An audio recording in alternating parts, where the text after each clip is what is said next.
I never thought a pizza delivery would destroy my life. It sounds ridiculous, right? But sometimes the smallest things open the biggest wounds.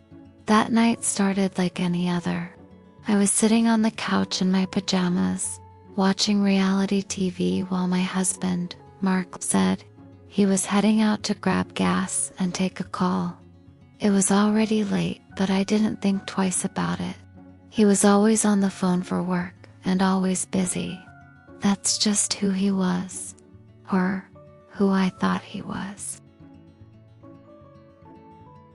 About 30 minutes after he left, there was a knock at the door.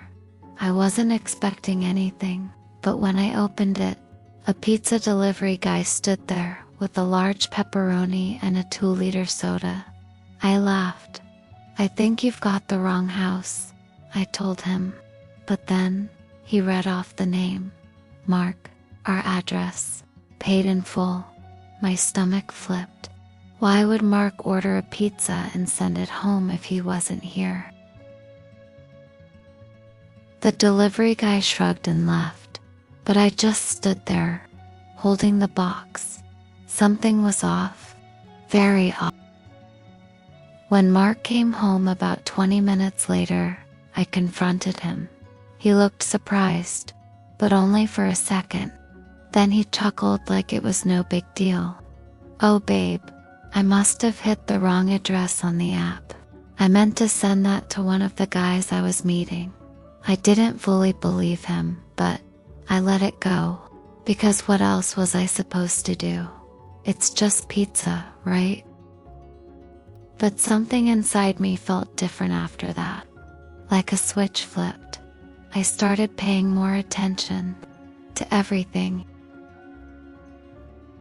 Mark started staying out later, working more weekends. His phone always upside down and always on silent. There were unfamiliar names popping up on his caller ID, blocked numbers, messages he'd swipe away quickly.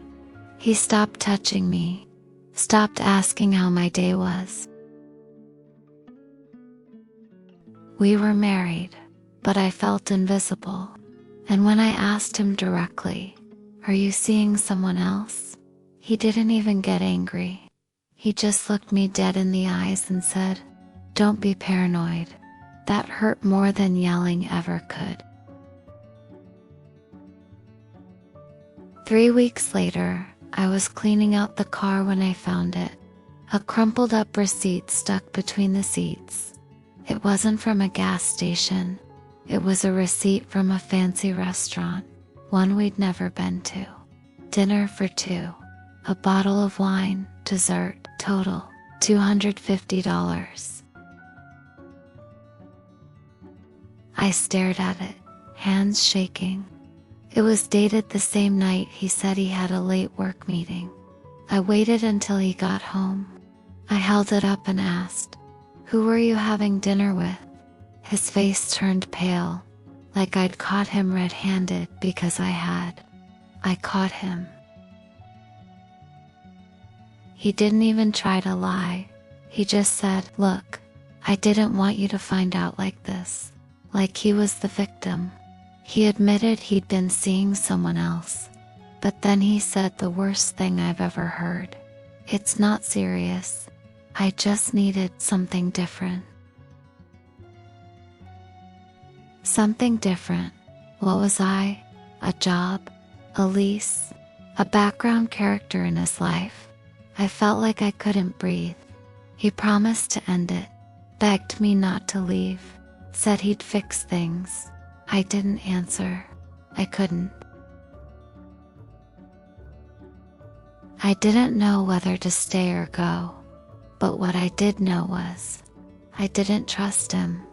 So I did something I never thought I'd do. I followed him. One Friday night, when he said he was going to the gym, I waited 10 minutes.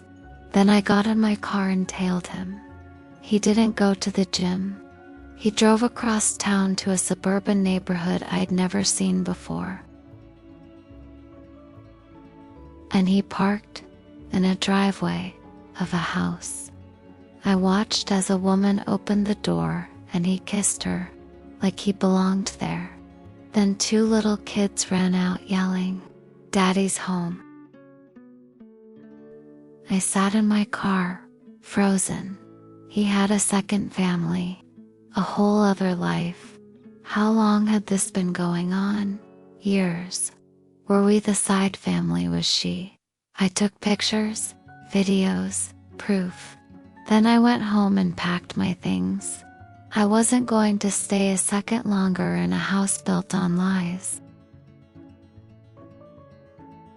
When he got back, I was waiting, suitcases by the door. I showed him the photos. I didn't scream. I didn't cry. I just asked, "How long?" He looked defeated. 7 years, he said. We met before we got married. I just never ended it. It got too complicated. 7 years. I didn't say anything else. I just walked out, and I never looked back. It's been 6 months. I moved in with my sister, got a new job, started therapy. There are still days where I break down, where I wonder if I was just a placeholder.